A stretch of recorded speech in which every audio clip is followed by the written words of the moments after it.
Vamos então ao segundo bloco e vamos falar um pouco sobre a obra da Mirella, que se chama Corpo, Erotismo e Sexualidade em Mulheres da Terceira Idade, o Renascer da Fênix. É o primeiro trabalho que fala abertamente, como eu havia dito no início, que fala abertamente sobre as mulheres de terceira idade. É claro que nós não vamos falar abertamente de muitas coisas de que trata o livro, eu já o li, né? E achei muito interessante como você trata essa questão e eu acho que é merecedora de ser tratada. Mirella, e como nasceu a ideia do livro? Porque não tinha nenhum trabalho brasileiro sobre o tema. Sim. Eu fui pesquisando o que tinha, não tinha nada. Só tinha trabalhos norte-americanos, franceses, não tinha nada. Então eu percebi que não havia uma invisibilidade da mulher idosa. Havia vários trabalhos sobre mulheres idosas. Sim. Mas havia uma invisibilidade da sexualidade da mulher idosa. Entendi. Eu falei, é aí que eu vou. Ótimo. A gente sempre pega aquele viés, nunca foi tratado. Eu falei, é aí que eu vou me desafiar, até porque eu sou muito tímida. Então eu falei, eu vou romper com a minha própria timidez e vou perguntar uma coisa que nunca ninguém teve coragem. E como foi esse percurso? Ah, difícil. Difícil. Muito difícil. Eu levei 4 meses para conseguir a primeira entrevista. Isso nós estamos falando que você morava em São Paulo. São Paulo. As entrevistas foram feitas em São Paulo. São Paulo, inclusive metade delas com a periferia e metade delas com a elite. Na elite, com mulheres que eu já conhecia, que eu já havia entrevistado até para o doutorado e que me conheciam, mas que aceitavam falar de tudo, menos de sua vida sexual. Foi um trabalho de campo. Árduo. É teórico e de campo, Árduo, né? E muito como você árduo. fazia? Porque assim, há relatos no livro de que você ia a academias. Eu ia tudo, eu fazia aula de ginástica, hidroginástica, pilates, dança do ventre, dançava forró, fazia afromix, ia no baile da lua, fazia tudo o que elas faziam, eu fazia. Isso durante quanto tempo? 4 meses. 4 no meses. começo, para conseguir as entrevistas. Depois dos 2 anos e meio que durou a pesquisa, eu fui. Os 2 anos. Então... Olha, eu nunca tive uma vida social tão intensa, era um cansaço profundo. 7 horas da manhã eu começava, não tinha hora para acabar. Porque tinha dia que de manhã tinha academia, à tarde tinha afromix, à noite tinha baile. Nossa. Que eram mulheres diferentes. Eram mulheres de públicos diferentes, classe social diferente, circuitos diferentes. Então passava o dia inteiro na rua cercando essas mulheres. Mirella, há uma diferença com relação à sexualidade entre mulheres de diferentes classes? Graças a Deus, não. Você chegou a essa conclusão? Graças a Deus não existe diferença. Sim. A única diferença que existe é que as mulheres mais ricas têm mais oportunidade de conhecer novos parceiros do que as mulheres mais pobres. Sim. Né? Porque as mulheres mais ricas têm mais vida social que as mulheres mais pobres. Entendi. Mas do mesmo jeito que as mulheres mais ricas têm seus brinquedinhos sexuais, as mais pobres também têm. Sim. Engraçado isso. Sim.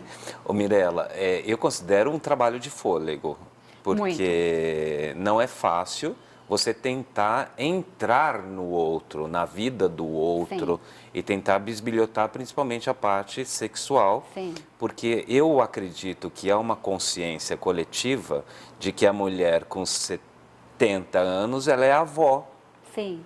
E é essa coisa assim, e sendo avó, ela não já tem essa parte sexual, ou ela tem essa parte sexual esquecida, que na verdade isso não é verdade. Não é verdade. Mas existe esse tabu, não existe? Existe, por parte das próprias mulheres, inclusive. Ah, delas mesmas? Né? Delas mesmas, tanto que eu levei 4 meses para conseguir a primeira entrevista, mas também tem um dado muito curioso, viu, Edson, que é o seguinte, a hora que você ultrapassa a porta, sim, aí elas falam escancaradamente. É? Escancaradamente. Porque tem que ter uma afinidade, né? Demora. Então eu levei 4 meses para chegar na primeira que eu identifiquei como sendo a líder do grupo. Sim. Depois que ela me contou, todo mundo queria contar. Sim. Então, aí a coisa começa a fluir, né, e vai na relação de confiança. Sim. E como todas tinham pseudônimo, eu também fui muito transparente. Sim. Eu mostrava a gravação no final, falava, Sim. o que você quer cortar? Sim, Daqui, o que você quer que não seja dito, mesmo com pseudônimo? isso. Porque em vários momentos do livro você reporta esses diálogos. Sim. O livro, ele traça toda uma linha teórica e no meio dessa linha teórica você vai colocando os As diálogos e vai entrevistas, sim. comentando. Que eu acho esse um verdadeiro trabalho de campo, né? Ele é um trabalho de campo, tanto que a maior parte dele é de relatos, né? Sim. Ele tem costurado, claro, com toda uma bibliografia, mas de relatos. Se você me permite ler Claro, fica à vontade. alguns diálogos, eu achei bastante interessante toda essa parte de diálogo, porque a Mirella escreve de uma maneira que você nota que tem fluidez o texto da Mirella. Então ela fala assim, num dos diálogos, eu perdi meus pais muito cedo e me cansei de trabalhar em casa de família para eu ter um lar, um teto. E eu me sentia muito sozinha, então eu achava que tinha que ter um filho. Aí eu conheci esse, que é meu marido agora, foi o primeiro a que eu me entreguei, né? Essas coisas. Então achava que ia ter uma gravidez legal e vou criar o meu filho sozinha. Só que não aconteceu nada disso. Eu fiquei os 9 meses em cima de uma cama ruim, ele não fugiu, ele arcou com tudo, né? Cuidou de mim, mas ele não foi o homem dos meus sonhos, entendeu? Eu acho esses relatos porque é difícil para uma pessoa de idade ficar comentando essas questões que são negativas, de certa forma. Uma coisa interessante, Edson, duas coisas interessantes. Uma, que eu entrevistei minha avó. Sim. Então tem o testemunho da minha avó aí, né, que eu acho muito interessante. E segundo, que muitas se perceberam idosas no momento da entrevista. Ah, sim? Sim. Porque elas tinham uma vida tão ativa. Porque por malharem mais pesado do que as outras mulheres, por usarem roupas mais sensuais, por terem namorados jovens, por uma série de coisas, o fato de eu chamá-las para entrevista já as colocava na terceira idade. E elas começaram a ficar mal com isso e decidiram procurar o terapeuta para tratar da questão de como que elas iam lidar com esse enfrentamento de já estarem na terceira idade, que elas não tinham se dado conta ainda. É interessante isso, porque hoje as pessoas estão envelhecendo mais devagar, mentalmente e também fisicamente. Fisicamente, né? sim, As pessoas porque que se cuidam. muitas mulheres que eu entrevistei não daria a idade que elas tinham, mas nunca. Porque, principalmente as mais ricas, malham com macacões extremamente sexys, que precisam ser usados até sem calcinha, porque tem o cos muito baixo. Sim. Então, eu jamais daria 78 anos para uma mulher daquelas que malha com 70, 80 quilos nas costas. Hoje é legal você ver a pessoa e falar assim, olha, eu imagino que ela tenha certa idade, mas ela tem muito mais do que eu imaginei, né? Porque fisicamente ela não transparece essa idade. E é um elogio, não é, Mirella? Hoje nenhuma delas aceita o rótulo de velha, todas elas querem ser chamadas senhoras bem conservadas. Sim. Todas elas são extremamente vaidosas. Agora, uma coisa que eu achei muito interessante é que nenhuma delas quer parecer com uma menina de 20 anos. Elas aceitam a idade que elas têm, elas querem, no máximo, ter uma aparência melhorada. Sim. De todas, desse grupo, as que querem parecer um pouco mais jovem, querem se parecer com mulheres de 50 anos, que são as mulheres Madonna, que são as mulheres do extremo, né, de beleza. Mas elas não querem parecer com uma mulher de 40 anos. E eu lembro que no livro você define, né, as mulheres Madonna e existem as outras? Tem as mulheres que apenas fazem unha, mão, cabelo, sobrancelha, que estão no primeiro extrato. No segundo extrato estão aquelas que fazem algum tipo de tratamento mais botox, peeling, alguma coisa mais incisiva. E no terceiro extrato são as mulheres madonas que fazem tudo que elas podem, cirurgia plástica, tudo, né? Mas mesmo essas, elas não querem parecer artificiais, elas condenam radicalmente mulheres como Ana Maria Braga, Hebe, enfim. Que se esticam. Elas criticam. Para todas elas, o ícone de beleza é a Fernanda Montenegro.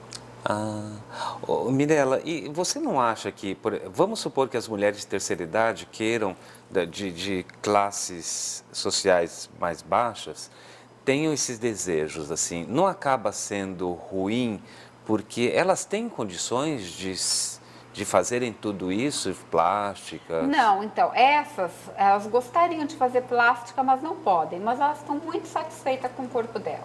Sim. A única coisa que elas reclamam é a falta de lazer. É a falta de incentivo por parte do governo de dar mais lazer. Entendi. E você acha de que forma esse livro aqui, ele vai poder contribuir para a sociedade e para as mulheres de terceira idade? Eu acho que vai desmistificar um tabu, né? Esse tabu de que mulher idosa... vai desmistificar dois tabus que pode parecer um pouco contraditório. O primeiro tabu é de que a mulher idosa não faz sexo ou não tem vida sexual. E o segundo tabu é que ela seja obrigada a fazer. Nem todas fazem, nem Sim. todas querem. Sim. Então tem também o tabu da gerontologia que diz que toda mulher idosa tem que ter vida sexual ativa. Não é verdade. Depende de é cada um. verdade. Depende. Tem aquela mulher que nunca teve vida sexual e não quer ter. Sim. E que vê os 60 anos, 65 anos como uma coisa, ai que maravilha, não preciso mais. Sim. Agora eu estou sossegada.